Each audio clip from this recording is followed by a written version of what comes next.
प्रिय विद्यार्थियों, नमस्कार। आज मैं एमएड सेकेंड ईयर के अंतर्गत आपको वीडियो लेकर के आया हूँ। उसमें मेरा विषय है टीचर एजुकेशन, अध्यापक शिक्षा, और आज का मेरा टॉपिक रहेगा सेमिनार के उद्देश्य। सेमिनार के वो कौन कौन से उद्देश्य है जिनके बारे में हम अनुसंधान में इनका उपयोग ले सकते हैं, अनुसंधान कार्य में हमारी सहायता प्रदान करते हैं, ऐसे उद्देश्यों की आज हम चर्चा करेंगे। इससे पहले वाली वीडियो में मैंने सेमिनार के ज्ञानात्मक उद्देश्यों पर चर्चा की थी और सेमिनार किस प्रकार से आयोजित की जाती है, किस प्रकार सेमिनार की व्यवस्था दी जाती है, कौन ऑर्गेनाइजर होता है, किस प्रकार अध्यक्ष का नियुक्त करते हैं और वक्ता साथी कौन होते हैं और सहभागिता कौन अपनाते हैं, सहभागी कौन होते हैं, इन पर मैंने कई प्रकार की बातें आपको की थी। आज मैं सेमिनार के भावात्मक उद्देश्यों की ओर चर्चा करूंगा, क्योंकि जब अनुसंधान करते हैं तो कई प्रकार की बातें हमारे सामने आती है। आलोचनात्मक कार्य भी इसके अंतर्गत, विरोधी विचार भी हमारे सामने आते हैं। उन विरोधी विचारों के अंतर्गत भी हम कई प्रकार से उन निष्कर्षों को निकालते हुए अनुसंधानकर्ताओं के दृष्टिकोण के प्रति सहनशीलता भाव अपनाते हैं और उनका विकास करते हैं। क्योंकि अनुसंधानिक कार्य ऐसा कार्य है जिनमें बहुत दृढ़ता के साथ हम अनुसंधान का कार्य करते हैं और कई प्रकार की बातों का हमें ध्यान रखना होता है। भावात्मक स्थिरता की प्रोन्नत भी इसमें किया जाता है। अनुसंधानकर्ताओं के प्रति हमें सम्मान भी इसमें रखा जाता है। ये सब भावात्मक उद्देश्यों के अंतर्गत भी हम इनको ले सकते हैं। तो कई बातें इसके अंतर्गत आती है। अगर हम इसके प्रकारों की बात करें, सेमिनार कई प्रकार की होती है। सेमिनार का आयोजन हम कई प्रकार से कर सकते हैं, जिसमें है अंतरराष्ट्रीय लेवल पर अगर सेमिनार का आयोजन करें तो विदेशों तक सहभागी इसमें भाग ले सकते हैं, या विदेशी जो वक्ता है उनको भी हम बुला सकते हैं अपने विचार इसमें रखने के लिए। उन अनुसंधान कार्यों को सरल बनाने के लिए वह अपने व्याख्यान इसके अंतर्गत देते हैं, ताकि अनुसंधानकर्ता अपनी समस्या जो टॉपिक है उसके अंतर्गत उनके विचारों को वो सुने और उनके विचारों को सुनते हुए अपने अनुसंधान कार्य में गति प्रदान करे, उनके विचारों को गहनता से ले, उन्होंने जो अनुसंधान किया है उन अनुसंधान कार्यों को वो उनके अंतर्गत सीखें और सीख करके उनमें प्रयोग वो करें, तो अपना अनुसंधान का कार्य पूरा हो सकता है।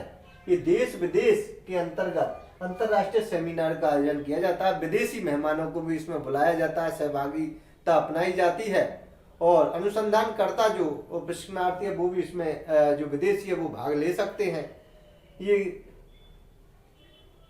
अंतर्राष्ट्रीय बड़े लेवल पर ये सेमिनार आयोजित की जाती है, तो ये अंतर्राष्ट्रीय जो इंटरनेशनल सेमिनार इसके नाम दिया जाता है, ये भी आयोजित करवाई जा सकती है। ये भी इनके प्रकारों के अंतर्गत आती है। राष्ट्रीय सेमिनार नेशनल लेवल पर आयोजित की जाती है। राष्ट्रीय स्तर के जो हमारे वक्तागण है, विद्वान साथी हैं, उनको इसमें बुलाया जाता है और राष्ट्रीय लेवल के जो भी हमारे अनुसंधान करता है वो इसमें भाग लेते हैं, प्रशिक्षणार्थी इसमें भाग लेते हैं और अनुसंधान कार्य की रूपरेखा, अनुसंधान की गतिविधि, अनुसंधान के विषय पर विशेषज्ञों की राय, अनुसंधान कार्य को सरल बनाने के व्याख्यानों को धैर्यता से सुनना, ये सारी चीजें इसके अंतर्गत आती है। उनमें भाग लेकर रजिस्ट्रेशन करवा कर वो अपना प्रमाण पत्र प्राप्त करते हैं और ये प्रमाण पत्र बहुत ही उच्च शिक्षा के लिए उपयोगी आते हैं। इसलिए हमें राष्ट्रीय लेवल पर भी सेमिनार का आयोजन हमारे देश में आयोजित हम कर सकते हैं और उनमें बुला सकते हैं। मुख्य सेमिनार के अंतर्गत भी हम राष्ट्रीय लेवल से छोटी सेमिनार हम आयोजित कर सकते हैं। मुख्य सेमिनारों में हम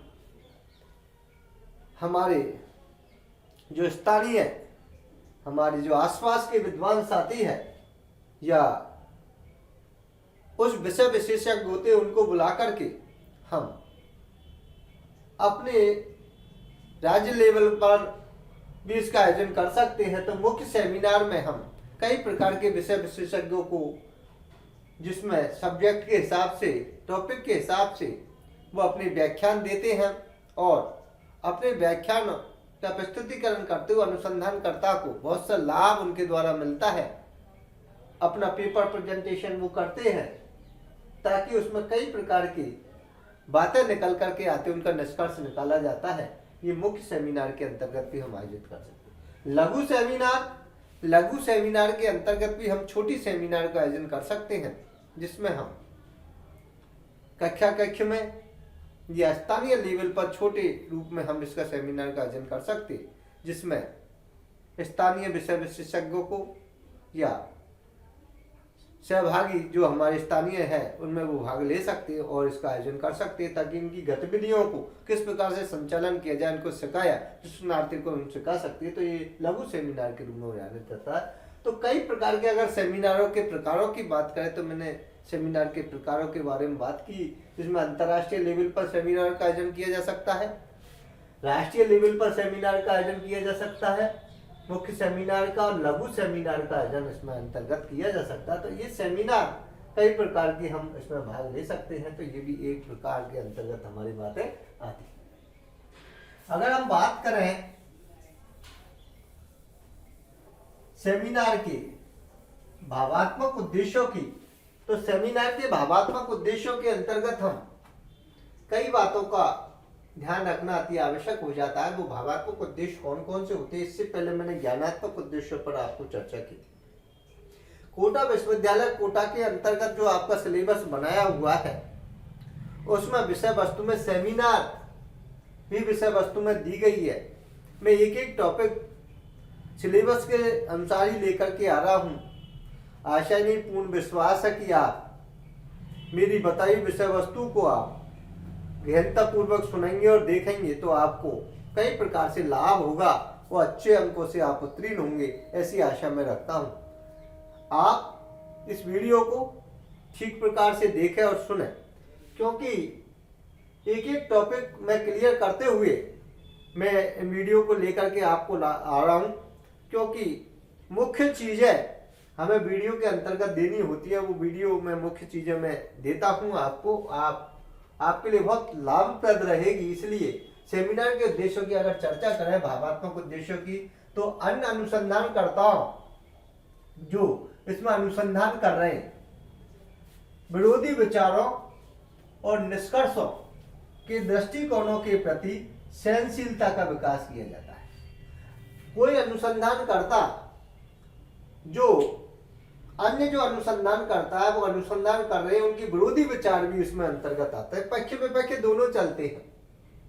उन विरोधी विचारधाराओं या विरोधी विचारों के निष्कर्षों के दृष्टिकोणों के प्रति हमें सहनशीलता का विकास करना चाहिए, धैर्य पूर्वक उनके विरोधी विचारधारा को भी सुनना चाहिए। क्योंकि जब अनुसंधान चलता है या सेमिनार का जब आयोजन हम करते हैं, तो कई प्रकार से वक्ता जो होते हैं या सहभागी जो होते हैं, वो अपनी विचारधारा के अनुसार अपने विचार रखते हैं।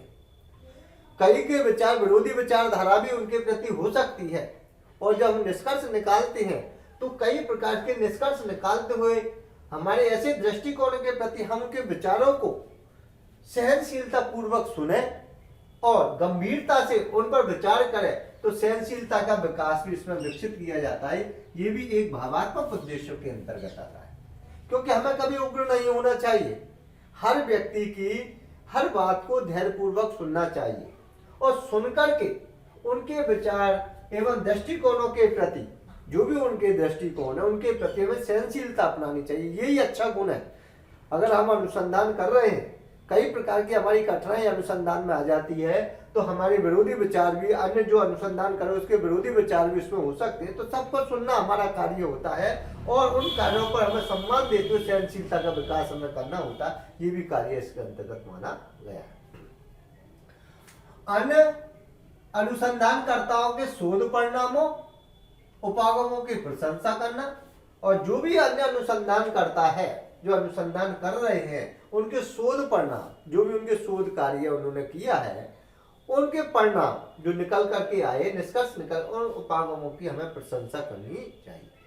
कोई भी हमारे जिस व्यक्ति ने अनुसंधान किया है, जो प्रशिक्षणार्थी ने अनुसंधान किया है, जो विद्वान साथी अनुसंधान करा रहे हैं, उन अनुसंधान के शोध परिणाम जो निकल करके आए हैं, उन उपागमों की हमें हमेशा प्रशंसा करनी चाहिए कि आपके जो निष्कर्ष निकले हैं, आपके जो परिणाम आए हैं, वो बहुत प्रशंसा लायक है। वो आगे जाकर के कई प्रकार से हमें जो हमारे इस शिक्षा को आगे बढ़ाने के लिए या हमारे जो अनुसंधानों में बहुत उपयोगी साबित होंगे। ये इस प्रकार की प्रशंसा भी इनके अंतर्गत हमें किया जाता है। ये भी भावात्मक उद्देश्यों के अंतर्गत आता है। इसलिए अनुसंधानकर्ता के शोध परिणामों के उपागमों की प्रशंसा करना भी इसके अंतर्गत हमारा माना जाता है। तीसरा है अनुसंधानकर्ताओं, जो भी अनुसंधान करता है, जो अनुसंधान कर रहे हैं, उनमें भावात्मक स्थिरता रहनी चाहिए एवं प्रेरणाओं को प्रोन्नत करना। उनकी प्रेरणा, जो भी हमारे अनुसंधान करता है, उसकी भावात्मक स्थिरता होनी चाहिए। धैर्यपूर्वक उन चीजों को हम सुने, उनको सम्मान दें और प्रेरणाओं को प्रोन्नत करें, आगे बढ़ाने के हम कार्य करें। ये भी हमारा कार्य इसके अंतर्गत माना जाता है। इससे अनुसंधान करता, जो भी अनुसंधान कर रहे हैं, जो भी इसमें कार्य कर रहे हैं, खोज कर रहे हैं, तथ्यों को इकट्ठा कर रहे हैं या आंकड़ों को इकट्ठा कर रहे हैं, उनका जो प्रयोग कर रहे हैं और फिर निष्कर्ष निकाल रहे हैं, उनमें भावात्मक स्थिरता आनी चाहिए, भावनाओं के प्रति स्थिर रहने चाहिए, उन प्रेरणाओं को प्रोन्नत करना, आगे बढ़ाना चाहिए और प्रोन्नत करने के लिए सहायता प्रदान करना भी हमारे भावात्मक उद्देश्यों का, सेमिनार के उद्देश्यों के अंतर्गत आता है। अन्य अनुसंधानकर्ताओं के प्रति सम्मान की भावना विकसित करना और अन्य अनुसंधानकर्ता, जो भी अन्य अनुसंधान करता है, जो कर चुके हैं या कर रहे हैं, उनके प्रति सम्मान की भावना का विकास करना भी हमारा उद्देश्य माना जाता है। इसलिए अनुसंधानकर्ताओं के प्रति हमेशा सम्मान की भावना रखनी चाहिए, क्योंकि सम्मान की भावना इसलिए रखनी चाहिए कि अनुसंधानिक कार्य कोई छोटा मोटा कार्य नहीं है। अनुसंधान का जब टॉपिक हम चयन करते हैं, किसी भी क्षेत्र का अनुसंधानिक कार्य हो, उसमें अगर हम विषय को चयन करते हैं तो कई प्रकार की कठिनाई हमारी आती है। और कठिनाई के अंतर्गत जब हम उसके आंकड़ों को इकट्ठे करने के लिए जाते हैं, कई प्रकार से हम विद्यालय में, महाविद्यालय में या लोगों से संपर्क में आते हैं, तो कई प्रकार की कठिनाइयां हमारे के प्रति इसके अंतर्गत रहती है। दूर दराज पुस्तकालय से हम कई प्रकार के विषय वस्तु को सम्मिलित करते हैं, इकट्ठा करते हैं, फिर उसमें उनको समाहित करते हैं, तो कई प्रकार के उस व्यक्ति को, अनुसंधानकर्ता को कई प्रकार की कठिनाई आती है, फिर वो शोध कार्य करता है। ऐसे शोध कार्यों के लिए अनुसंधानकर्ताओं के प्रति हमेशा हमारा दृष्टिकोण सम्मान की भावना होना चाहिए। सम्मान की भावना तभी विकसित होगी जब भावात्मक कार्य हमारा होगा, भावात्मक उद्देश्य हमारे माने जाएंगे। इसलिए अनुसंधानकर्ताओं के प्रति सम्मान की भावना का विकास करना भी हमारा कार्य कहलाता है, उद्देश्य कहलाती है। और इसलिए भावात्मक उद्देश्यों के अनुसार हमें अनुसंधानिक कार्य को हमेशा सम्मान देना चाहिए, अनुसंधान कार्य को बढ़ावा देना चाहिए और जो भी अनुसंधान करता है उनके प्रति सम्मान की भावना हमें रखनी चाहिए। ये कार्य हमें हमेशा इसमें प्रयोग करते रहना चाहिए। तो मैंने कई प्रकार की बातें आपको बताने का, प्रयास करने का वो किया है, इसलिए हम अनुसंधानिक कार्य को हम करने का रुख अपनाएं और उस अनुसंधान कार्य को आगे बढ़ाने के लिए प्रेरित करें, क्योंकि अनुसंधान कार्य को तभी हम आगे बढ़ा सकते हैं जब इसमें हम कार्य करेंगे।